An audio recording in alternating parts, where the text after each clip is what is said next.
ఒక unstable politics, corruption and unemployment పెరిగిపోవడం, ఇవన్నిటితో పాటు ఒక పెద్ద బ్యాన్. ఇవన్నిటి వల్ల వచ్చింది ఒక ఉద్యమం. అదే నేపాల్ జెన్‌జీ ఉద్యమం.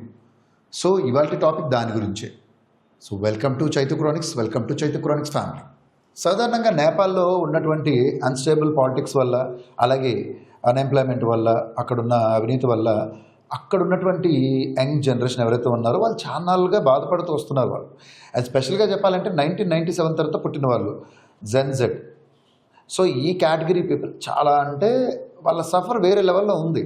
సో అదే టైంకి రీసెంట్గా 2025లో పుండు మీద కారం చల్లినట్టుగా అప్పుడు ప్రధాని కేపీ శర్మ ఓలీ గారు ఈ సోషల్ మీడియా ప్లాట్ఫామ్స్లో నిషేధం ప్రకటించారు.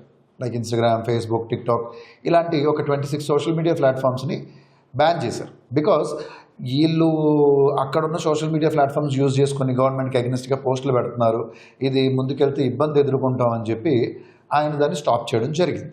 గవర్నమెంట్ ఒకలా ఆలోచిస్తే జనాల ఆలోచన ఇంకోలా మారింది. ఆల్రెడీ వాళ్ళు కొంచెం ఫ్రస్ట్రేటెడ్గా ఉన్నారు. సో ఇలా ఈ బ్యాన్ ఇన్సిడెంట్ వల్ల ఒక్కసారి నిప్పు మీద పెట్రోల్ పోసినట్టు అయింది. సో ఇంకా యువత అందరూ రోడ్ల మీదకి వచ్చారు. కాఠ్మాండు ప్రధాన నగరాల మధ్యలోకి వచ్చి శాంతియుతంగానే ర్యాలీలు చేశారు, నినాదాలు చేశారు. ఈ ప్రొటెస్టులు జరుగుతూ ఉన్నాయి. దీని వెనక బలమైన కారణం కూడా ఉంది.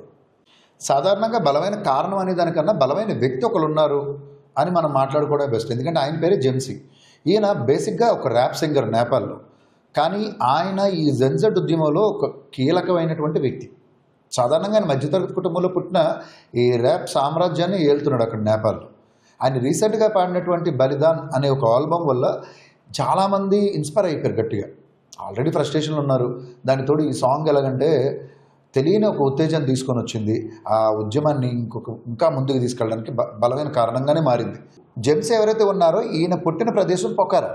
సో ఈయన పాఠశాలలో సగటు విద్యార్థి అయినప్పటికీ తన ర్యాప్ సంగీతంతో జెన్‌జెడ్ తరాన్ని, అభిమానాన్ని, ఒక నెంబర్ 1 స్టేజ్ని చూరగొన్నాడు ఆయన. ఇటీవల జరిగిన రాజకీయ సంక్షోభ సమయంలో జెన్‌జెడ్ నిరసనలో చురుగ్గా పాల్గొన్నందుకు ఆయనను, తన అభిమానులు ప్రధానమంత్రి కావాలని కూడా కోరుకున్నారు. సో ఇది చాలా ఇంపార్టెంట్. ఎందుకంటే ఆ టైంలో ఇది గట్టిగా వినిపించింది, ప్రధానమంత్రి కావాలని కోరుకున్నారు. సో జెన్సీ కూడా జెన్‌జెడ్ నిరసనలో ఒక ముఖ్యమైన భాగంగా ఉన్నాడు. అవినీతికి వ్యతిరేకంగా జరిగిన ఈ నిరసనలో ఆయన కూడా చురుగ్గా పాల్గొన్నాడు. కాఠ్మాండులో మొత్తం జనాలందరూ రోడ్ల మీదకి వచ్చి నిరసనలు తెలిపేలాగా. మొదట్లో ఈ ఉద్యమం శాంతియుతంగానే నడిచింది.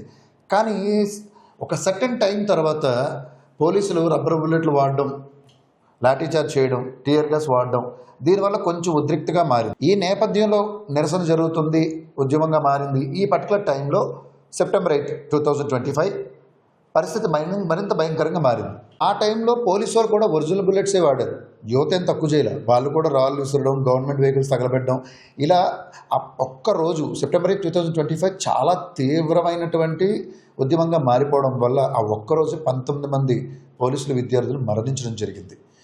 సో దీని ఎఫెక్ట్ ఎలా పడిందంటే ఈ VPN ద్వారా బయటకు రావడం, ఈ ఇమేజెస్ కానీ వీడియోస్ కానీ దేశవ్యాప్తంగా నిరసనలు మరింత ఉధృతం అయ్యాయి. సో దాని ఇన్సిడెంట్ వల్ల అప్పుడు ఉన్నటువంటి ఎవరైతే ప్రధానమంత్రి ఒత్తిడి పెరగడంతో ఆయన రాజీనామా చేశారు. సో PM కేపీ శర్మ ఓలీ గారు రాజీనామా చేయడం వల్ల ఈ 8th జరిగిన ఇన్సిడెంట్ ఏదైతే ఉందో దీని మీద విచారణ కమిటీ వేశారు. 15 రోజులు నివేదిక ఇమ్మని చెప్పారు. అలాగే సోషల్ మీడియాపై ఉన్నటువంటి ఈ బ్యాన్ ఏదైతే ఉందో దీన్ని ఎత్తివేశారు. అక్కడున్న యువత కొన్ని డిమాండ్స్ కోరడం జరిగింది. అవి ఏంటంటే మాట్లాడే స్వేచ్ఛ, మీడియా స్వేచ్ఛ ఇమ్మని కోరారు. అలాగే ఈ సెప్టెంబర్ 8న జరిగిన హత్యలు ఏవైతే ఉన్నాయో వీటి వెనక బాధ్యులను శిక్షించమని కోరారు. అవినీతి రహిత గవర్నమెంట్ అడిగింది. అట్లాగే ఉద్యోగ అవకాశాలు ఇమ్మని అడిగింది. PM ఓలీ గారి రాజీనామా తర్వాత అధికారం శూన్యం కావడంతో, పరిస్థితులు కంట్రోల్లోకి రాకపోవడంతో నేపాల్ ఆర్మీ మొత్తం సిచ్యువేషన్ మొత్తాన్ని కంట్రోల్లోకి తీసుకొని అక్కడున్న యువతతో చర్చలు జరిపి దీనికి పరిష్కారాన్ని వెతికే పనిలో పడింది.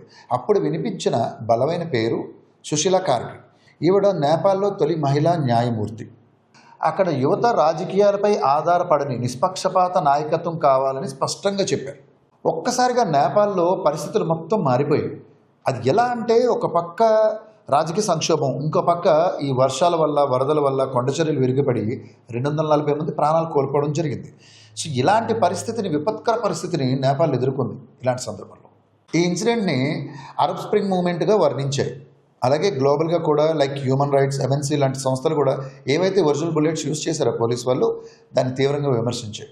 అండ్ భారతదేశం ఇతర దేశాలు కూడా ఈ నేపాల్ ఈ పరిస్థితిని శాంతియుతంగా పరిష్కరించుకోమని కూడా కోరాయి.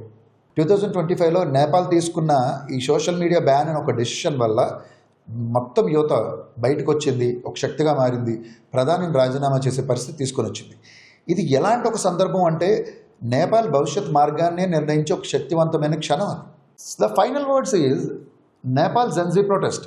సో దీని నుంచి మనం తెలుసుకోవాల్సిన విషయం ఏంటంటే ఏదైతే ఈ ప్రొటెస్ట్ ఉందో ఇది మొదలైంది ఎందుకు? సోషల్ మీడియా ప్లాట్ఫామ్ యొక్క ఫ్రీడమ్ కాపాడడం కోసం. ఈ రోజుల్లో సోషల్ మీడియా ఎంత బలంగా ముందుకు వెళ్తుందంటే దానికోసం యువత ఒక పోరాటమే చేసిందంటే సోషల్ మీడియా ఎంత బలంగా ఉందో మనం తెలుసుకోవచ్చు. సరే, దీనివల్ల ఒక ప్రధానిని రాజీనామా చేసే పరిస్థితి అక్కడ యువత తీసుకొని వచ్చిందంటే మీరు ఆలోచించారా?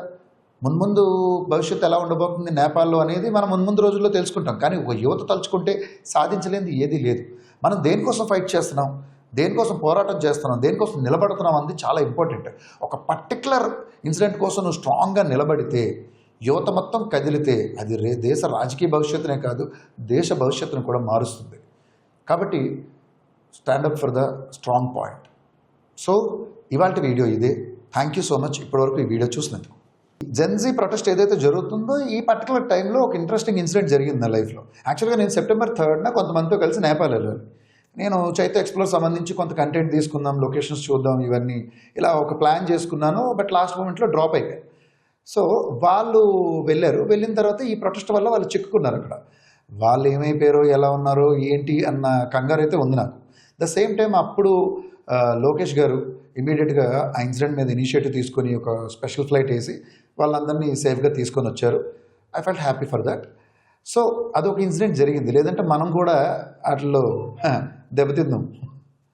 ఇప్పటి వరకు ఈ వీడియో చూసారంటే నచ్చిందనే నేను అనుకుంటున్నాను. ఒకవేళ నచ్చితే లైక్ బటన్ మీద అలా ఒక ఫింగర్ ప్రింట్ వేసి మీ అభిమానాన్ని మాకు చూపించండి, మమ్మల్ని కొంచెం సపోర్ట్ చేయండి. అలాగే ఇలాంటి వీడియోస్ ఇంకా ముందు చాలా రాబోతున్నాయి. మీరు ఇంకేమైనా వీడియోస్ తెలుసుకోవాలనుకుంటే కింద కామెంట్ చేయండి. అలాగే ఈ వీడియో మీద మీ సమాచారం ఏదైనా తెలియజేయాలనుకున్నా కామెంట్ చేయండి. అలాగే సబ్స్క్రైబ్ చేసుకోకుండా చూస్తున్న వాళ్ళు సబ్స్క్రైబ్ చేసుకోండి. సబ్స్క్రైబ్ చేసుకొని చూస్తున్న వాళ్ళు మీ ఫ్రెండ్స్ అండ్ ఫ్యామిలీ మెంబర్స్కి ఫార్వర్డ్ చేసి మాకు సపోర్ట్ చేయండి. Thanks for the watching. Signing off.